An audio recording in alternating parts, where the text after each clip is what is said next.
Today we'll be exploring the Misafirperverlik, the deeply rooted tradition in Turkish culture of hospitality. We chose this topic because hospitality is more than just offering food or a place to sit. In many cultures, especially in Turkey and Kazakhstan, it is a reflection of many values like respect, honor, and generosity. Today, we'll begin by describing Turkish hospitality, how it varies across different regions of Turkey, and compare it with hospitality in Kazakhstan. Also, we'll share some interviews, insights of people of different backgrounds about the traditions of these countries. Okay. What is Turkish hospitality? Misafirperverlik literally means guest caring. In Turkish culture, the presence of guests increases the fertility of the house. Hence, is the belief that the house of the guest is a blessing door. So, even if the visit is unplanned, the guests are treated with great care, often like family. For example, if you're visiting a Turkish house, you're more likely to be greeted with words like welcome, enjoy your stay, seated at the center of the house, serve the meal, and after the meal, Turkish coffee and tea, which is the symbol of sincerity and conversation. This is all about making guests feel like they're in their own house. It is a reflection of Islamic teachings and old nomadic traditions, where offering food and shelter to travelers was essential for surviving in harsh conditions.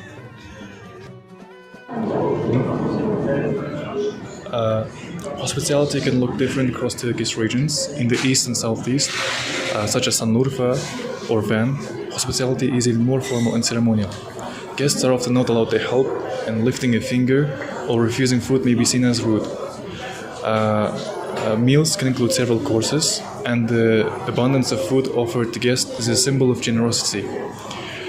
There are flavors such as jar kebab, kete, ayran aşı, and even if guests come during breakfast, it will still be ceremonial. There are dozens of kinds of cheese, honey, herb cheese, and tandoori bread ensure that the guests start the day with pleasure, and even neighbors might join in the hosting. In Central Anatolian provinces such as Konya, Kayseri, and Nifshir, the guest is welcomed as a member of the house. In Kayseri, pastrami, Turkish ravioli, and the sausage are served to the guests. In Konya, meat bread is a must. While the household fills the guest's plate, the guest is insisted to eat even the he is full. And all the means of the house are mobilized to make the guests happy.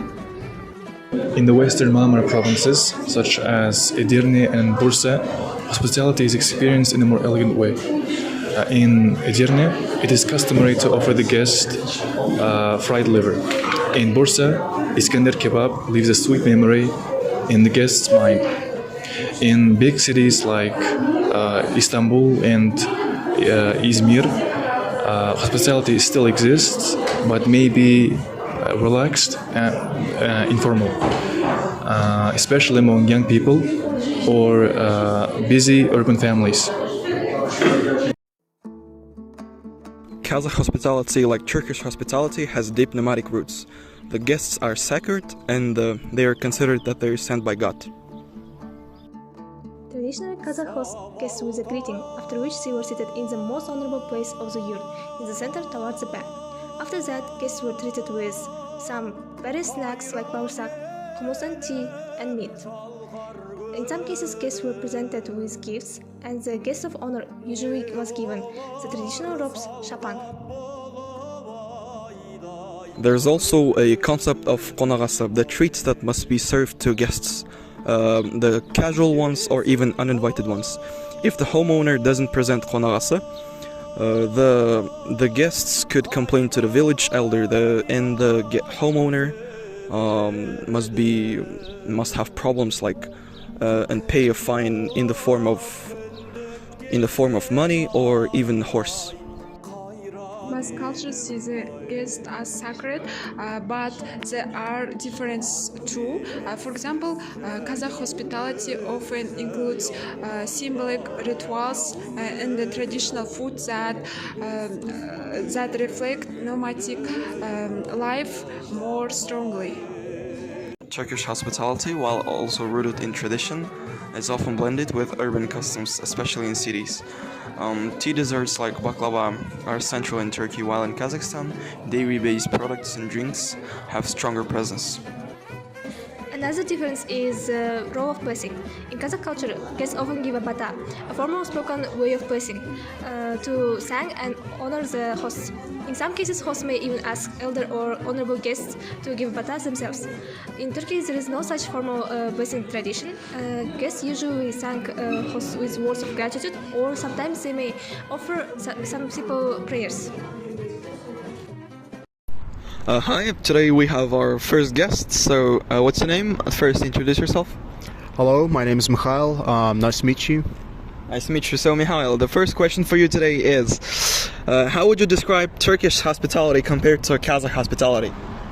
Well, first thing that I could add is that in Turkish households, they tend to ask you for your needs. For example, they may offer you water, tea, or coffee, and most usually you should probably accept, because then again, who's not going to say no to that? Usually they bring a tray of coffee, and they always bring it together with water to wash it down. In Kazakhstan, truth be told, I haven't really seen people bring extra beverages along with the beverage that they asked for to drink it down. So yeah, that's one key difference, I suppose. Okay, let's move on to the second question. So this is, if you had to describe both cultures in one sentence, how would you describe it? Neatly organized. So yeah. And that's all. Yeah, that's all. That's Okay. pretty much all. Thank you, Mikhail. All right. Thank you for joining us. Thank you too. That's all. Hello, Perizat. Hello. What were some interesting moments during your stay as a guest?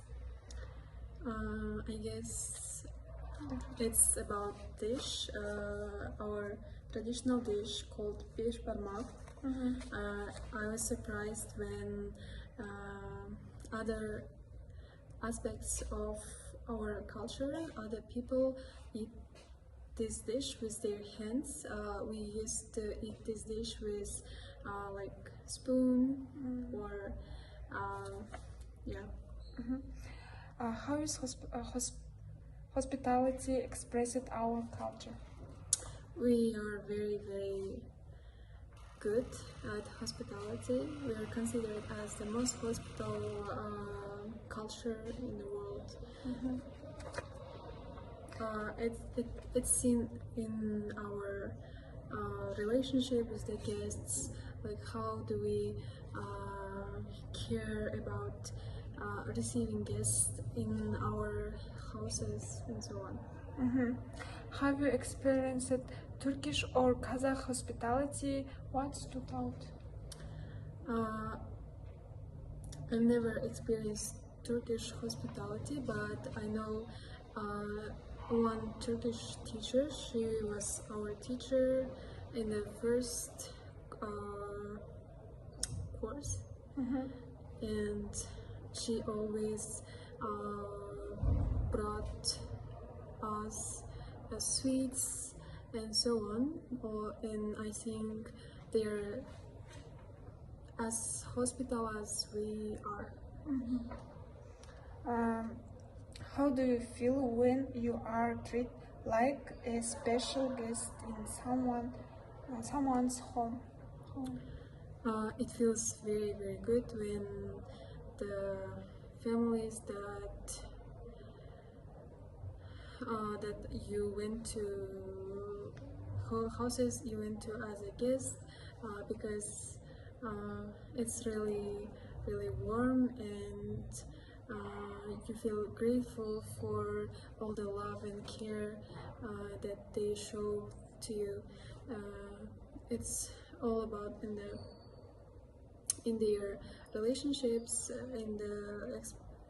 and expressed in dish, and how the atmosphere environment looks like in the houses when they're receiving the guests. And yeah.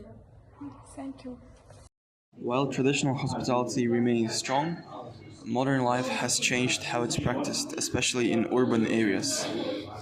In cities, people may not have as much time or space for long visits, so hospitality becomes less formal, with invitations to cafes or restaurants instead of home. Technology also plays a role. Instead of surprise visits, people now call or text in advance. But even with these changes, the intention still remains, and that is to be warm, generous, and welcoming. Interestingly, younger generation are changing hospitality format, and while they might not follow all the old customs, they often show care in other ways, like offering help, sharing time, or giving gifts. So while the format may change, the spirit of Misafirperverlik, that is, being guest-loving, continues to shape relationships in both Turkey and Kazakhstan today. In conclusion, hospitality is a beautiful cultural value that connects people beyond borders. In both Kazakh and Turkish cultures, it represents warmth, honor, and respect. While customs and food may differ, the essence is the same: to make a guest feel at home. From a simple cup of tea to a multi-course meal, hospitality is more than a tradition. It is an expression of humanity.